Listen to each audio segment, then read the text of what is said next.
The Daily Brad Devotions. Today's reflection with Pastor Jeff Eliscopides. Happy Monday, Pastor Jeff. Good morning. Good morning, Ted at Chai. Happy Monday, everyone. Ito na, Good morning. start of week ulit tayo ng pagtatrabaho, Pastor. At syempre, hindi pwede magsimula ang isang linggo ng pagtatrabaho nang walang magandang balita galing sa'yo. Of course, alam mo kung ba't maganda ang aking araw ngayon. Our good friend, si Trina Galang from Cainta. Yan. Birthday ngayon. Happy birthday, Happy Ate Trina. birthday. Pagbati mula kay Junjun Galang. Lagi ito nakasubaybay. As in, kahit absent ako, nandun siya. Anyway. And of course, may namitin akong tao, si Romel Dumlao. Thank you for viewing and watching every day. Ang ating daily bread devotion ngayon ay nagmumula sa mga kawikaan. So, Book of Proverbs, and sabi dito, ang paggalang at pagsunod kay Yahweh ay pasimula ng karunungan. Ang pagkilala sa banal na Diyos ay may dulot na kaalaman, okay, sa atin. So, pag tinignan natin to, yung wisdom daw, the fear of the Lord is the beginning of wisdom. Ito pong verse na to sumasalamin sa maraming challenges natin. Sabi dito, yung pagkilala sa banal na Diyos ay may dulot na kaalaman. Saan po ba nanggagaling itong totoong wisdom? Kapag narinig natin yung salitang the fear of the Lord, madalas ang isip natin, kaba, okay, pangamba or terror. Pero po yung word na ginamit dito, yung sa Biblia, the fear of the Lord, ay hindi pagiging takot na parang may gagawing masama ang Diyos sa atin. Ang ibig sabihin nito ay malalim na paggalang, pagkamangha, yung in awe, yung pagsuko sa otoridad ng Diyos. Parang kunyari, takot kang saktan yung nanay at tatay mo sa mga gagawin mong desisyon. Kasi alam mo masasaktan sila. So may takot ka dahil pagka nag-drugs ka, gumawa ka ng masama, nakakahiyang dungisan yung pangalan na binigay sa'yo. So para pong gano'n na fear of the Lord, okay? Parang sinabi mo, Lord, alam kong mas marunong ka kaysa sa akin. Alam kong alam mo yung beginning and the end. Kaya Lord, pagka sinabing ang taong may fear of the Lord, hindi nagtatanong na, ano ba ang gusto ko sa iyo, Lord? Ang tanong ng mga to, ano ba ang gusto mong mangyari, Lord?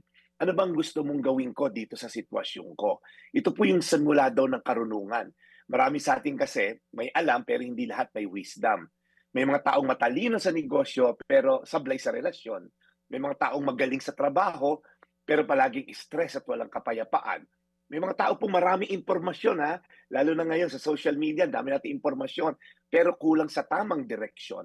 Ang tunay po na wisdom ay hindi nagsisimula sa dami ng alam natin. Nagsisimula ito sa pagkakakilala natin sa Diyos na ultimately full of wisdom. Kaya may fear of the Lord tayo, natututo tayong magtanong, Lord, ano ba yung tama?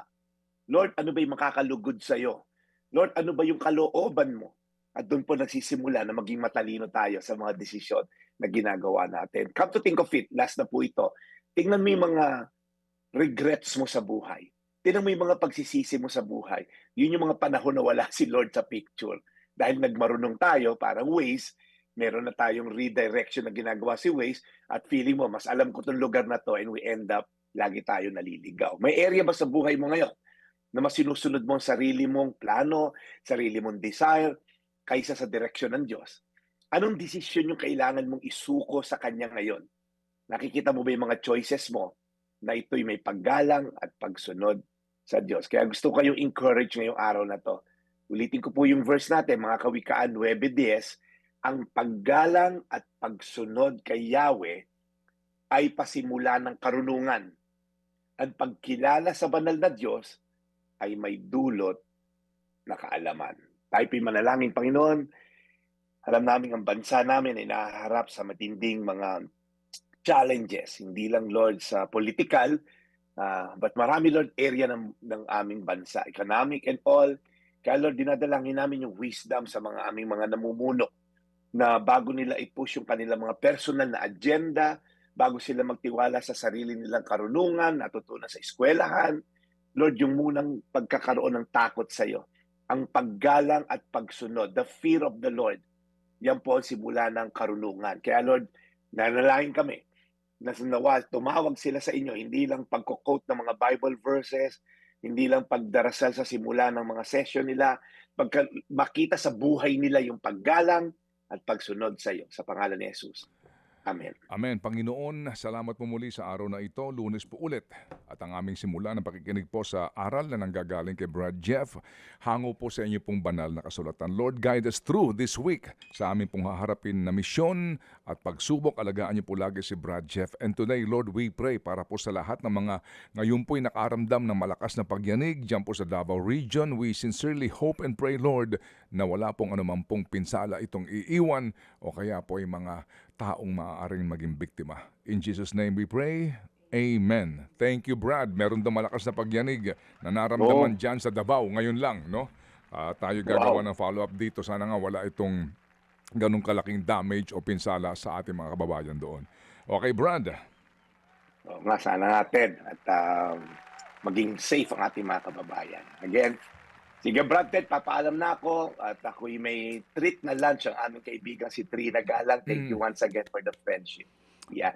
Hindi raw makakarating sa inyo, Ted, dahil busy kayo. So, paparating na lang niya next time pagpunta ko dyan. Sige. Anyway, it's okay. And happy birthday po sa inyo and enjoy ang inyo pong panibagong taong ito ng biyaya ng buhay. Thank you. Papaalam na ako, Brad Ted. Ito po yung Daily Brad, your daily dose of inspiration. And serving the people, Brad Jeff Eliscopides,